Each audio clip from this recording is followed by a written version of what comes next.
नमस्कार, अभिवादन सभी को। हमारी आज की कक्षा दिव्यांजलि में कक्षा 8 के जो पाठ है, पाठ 9 दीपावली उत्सवः, इसके पाठ को हम लोगों ने इससे पहले वीडियो में पढ़ा है, देखा है। और अब हम इसके आज अभ्यास कार्य को हम लोग करेंगे। अभ्यास कार्य इसमें जो दिया गया है उसको बड़े ध्यान से आप लोग देखेंगे और साथ ही साथ आप लोग इसको समझने की कोशिश भी करेंगे। क्वेश्चन नंबर 1 इसमें दिया गया है, प्रदत्त प्रश्नानाम एक पदेन उत्तरत। दिए गए प्रश्नों का एक शब्द में उत्तर दीजिए। यहाँ पर लिखा गया है, आपको सिर्फ एक शब्द में यहाँ पर उत्तर देना है। तो आप लोग कैसे उत्तर देंगे, देखो एक एक शब्द को आप लोग समझने की कोशिश करेंगे। क है यहाँ पर सबसे पहला, प्रत्येकम उत्सवेन सह कीदृशी कथा संबद्धा अस्ति। प्रत्येक के उत्सव के साथ प्रत्येकेन उत्सवेन सह कीदृशी कथा, कैसी कथा संबद्धा अस्ति, किस तरह की कथा संबंध है, मतलब जुड़ी हुई है। तो यहाँ पर इसका उत्तर होगा पौराणिकी कथा। आप लोग देख सकते हैं, आपके बुक में भी लिखा है। तो पौराणिकी कथा यहाँ पर लिखेंगे उत्तर।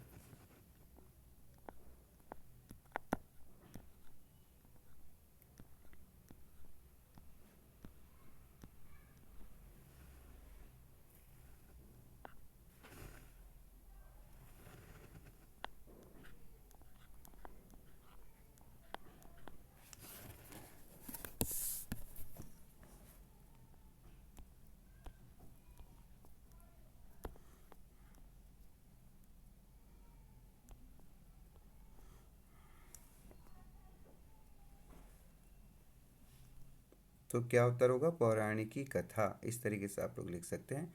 रावणम कह अजयत, रावण को किसने जीता, यहाँ पर बोला है।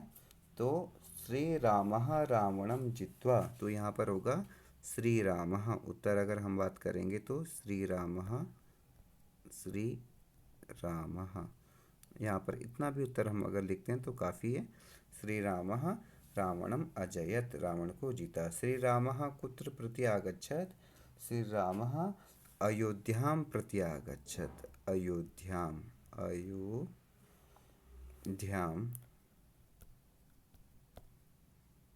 अयोध्याम प्रत्यागच्छत भी लिख सकते हो आप लोग, प्रत्यागच्छत। तो रावण क्या है, राम कहाँ पर आए थे, अयोध्या की तरफ आए थे, अयोध्याम हो गया। आर्य समाजस्य प्रवर्तकः कौ आसीत्, आर्य समाज के प्रवर्तक कौन थे, ये पूछा है। तो यहाँ पर आप लोग लिख सकते हैं, बहुत सरल आंसर है, स्वामी दयानंदः, स्वामी दयानंदः,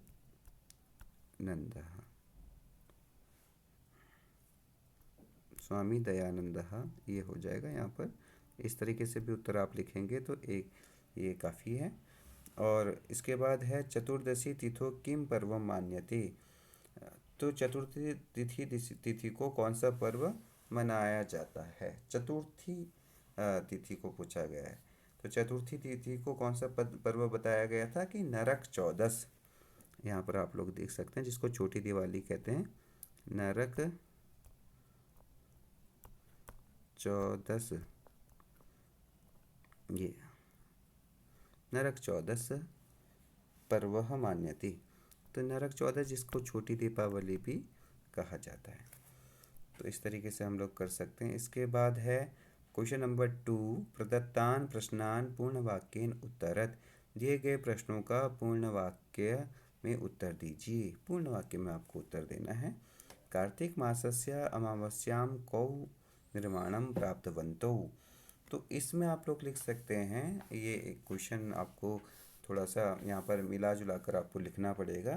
तो कार्तिक मासस्य अमावस्यां तिथौ, यहाँ तक आप लोग लिखेंगे। कार्तिक मासस्य, जैसे कार्तिक मासस्य अमावस्यां तिथौ, अमावस्यायाम, अमावस्यायाम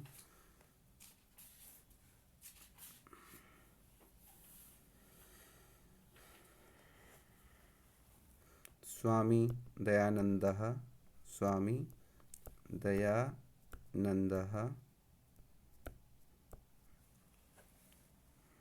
एवं भगवान महावीरः भगवान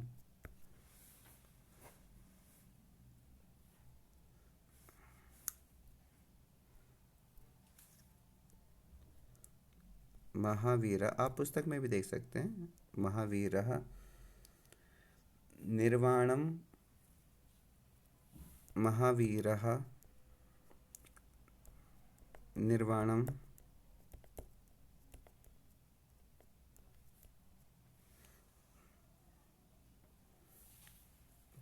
प्राप्तवंतो। प्राप्तवंतो का मतलब है किन दो ने प्राप्त किया, प्राप्तवंतो।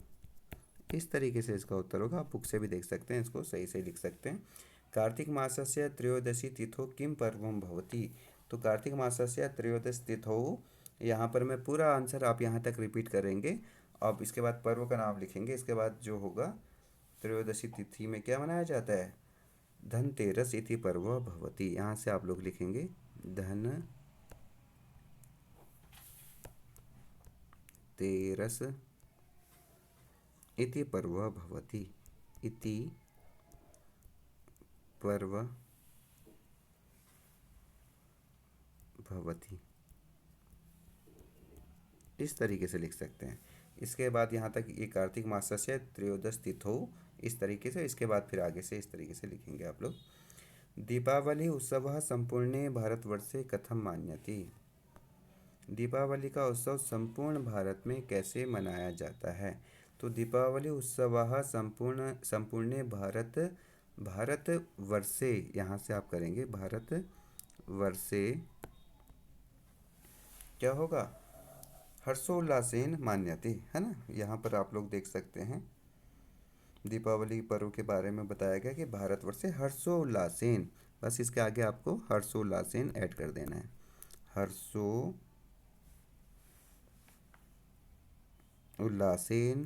हर्षोल्लास, ओके,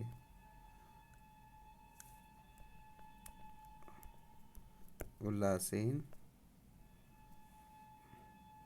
यहाँ पर होगा मान्यते। मान्यते का मतलब आपको बताया था पहले भी, समझाया कि मनाया जाता है, मान्यते मनाया जाता है। तो बस ये यहाँ तक आपको लिखना है। इसके बाद ये आगे ऐड कर देना है। घ में होगा दीपावली पर्वणि केसाम आदानम प्रदानम भवति। इसका मतलब है कि दीपावली पर्व में केसा मतलब किस चीज़ का आदान प्रदान होता है, आदानम प्रदानम क्रियते। तो यह होगा दीपावली उत्सवे है,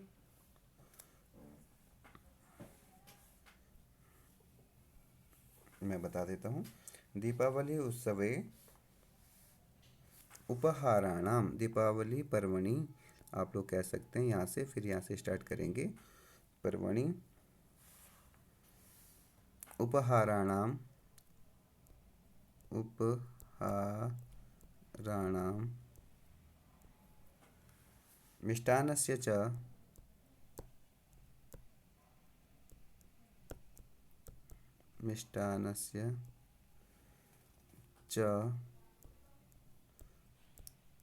आदानं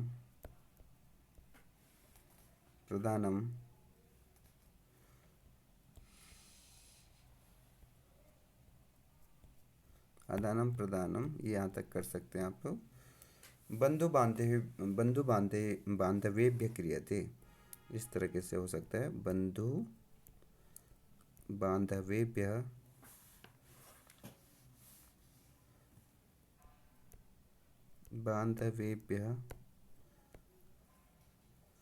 क्रियते। आप लोग मेरी वॉइस को सुनकर भी उत्तर आप बुक से ढूंढ सकते हैं, दिया गया है। तो ये आपको हिंट के लिए यहाँ पर लिख रहा हूँ, लिखने में थोड़ा सा परेशानी हो जाती है, तो ये सही से नहीं लिखा जाता है। गोवर्धन पूजा इति उत्सवे किम क्रियते। गोवर्धन पूजा इस उत्सव में क्या किया जाता है। तो इसमें बोला गया कि अस्मिन् दिवसे अन्नकूटम पक्त्वा गोवर्धन से पूजा क्रियते। क्यों, तो यहाँ पे लिखा गया है अस्मिन्, आप लोग देख सकते हैं, बुक में भी दिया गया है, अस्मिन् दिवसे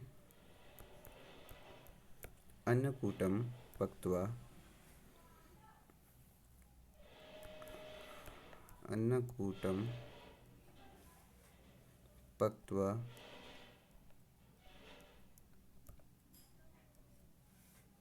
गोवर्धनस्य पूजा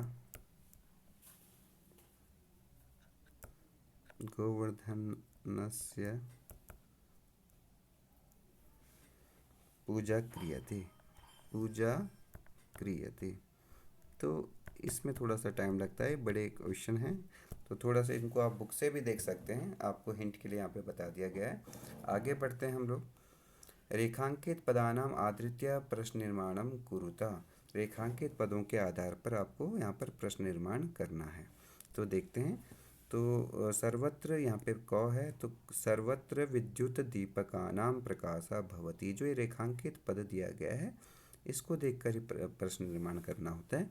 मैं यहाँ पर सिर्फ प्रश्न निर्माण का शब्द लिखूंगा। सर्वत्र विद्युत दीपकानाम प्रकाशा भवति, तो क्या होगा? दीपकानाम। सर्वत्र केशाम प्रकाशा भवति, यहाँ पर आ जाएगा केशाम, षष्ठी बहुवचन है, तो केशाम प्रकाशः भवति। अन्नकूटम पक्त्वा गोवर्धनस्य पूजा क्रियते, तो क्या होगा यहाँ पर? कम पक्त्वा, तो अन्नकूटम है तो कम पक्त्वा हो जाएगा, कम पक्त्वा गोवर्धनस्य पूजा क्रियते, अन्नकूटम पक्त्वा हो जाएगा उत्तर। अगला है श्री रावणः रावणं जित्वा अयोध्यां प्रत्यागच्छत। श्री रामः कम जित्वा, इसमें भी कम हो जाएगा, किसको जीतकर, इसका मतलब है किसको जीतकर अयोध्यां प्रत्यागच्छत। सर्वे मिलित्वा गृहसज्जां करिष्यामः। गृहसज्जां, सर्वे सभी मिलकर किसकी सज्जा करेंगे, यहाँ पर पूछा गया। तो गृहसज्जां, सज्जा शब्द है, स्त्रीलिंग है, तो यहाँ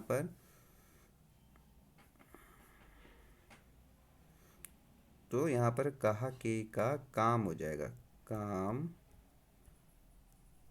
सर्वे मिलित्वा काम करिष्यामः, तो यहाँ पर गृह सज्जाम करिष्यामः। गृहे अद्य बहुकार्याणि सन्ति। गृहे अद्य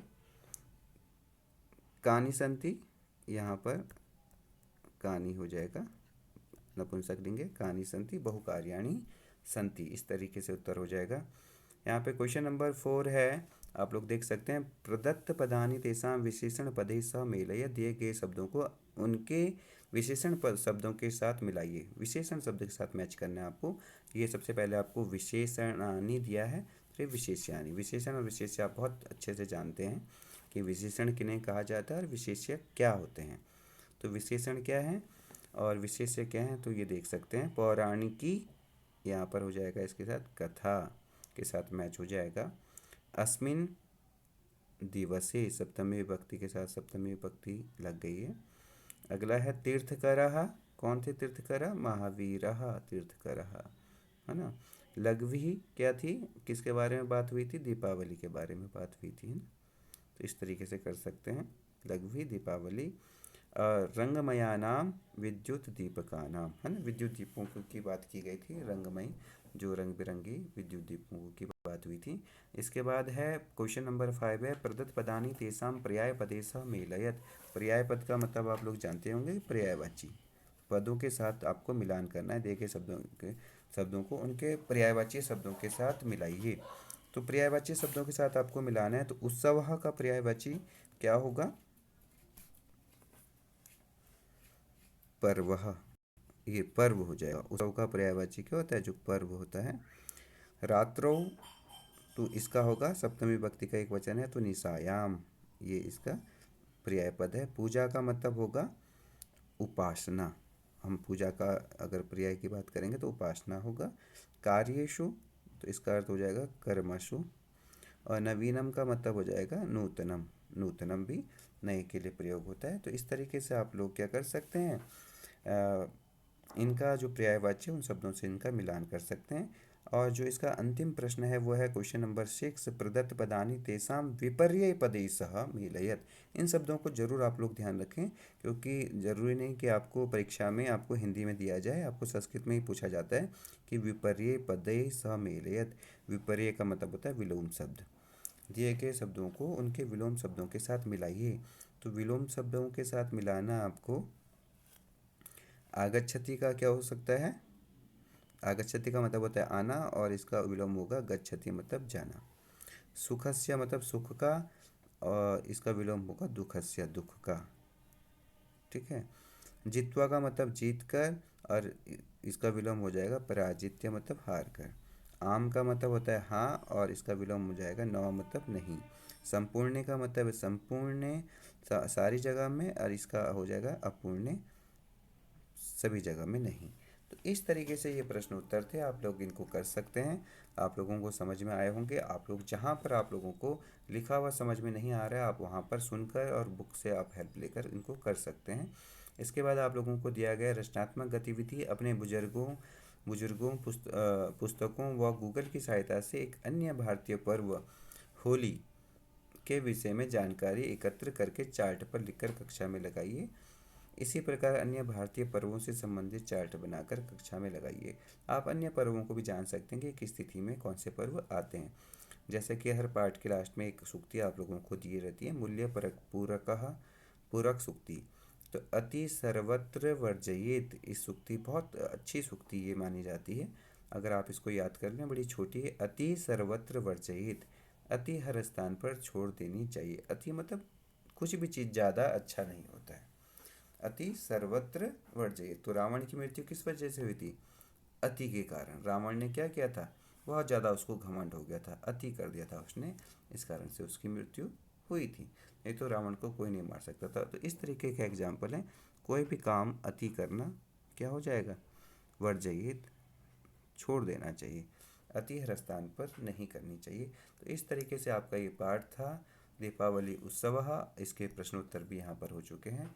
तो अब हम आपको नए पाठ के साथ आपको नई वीडियो में मिलते हैं। तब तक के लिए आप लोग इस पाठ से अपनी जानकारियों को एकत्रित करें, इसको समझें और अन्य लोगों को भी बताएं अगर आपको इस वीडियो से लाभ होता है।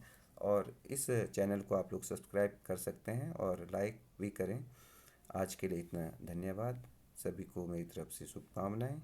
धन्यवाद।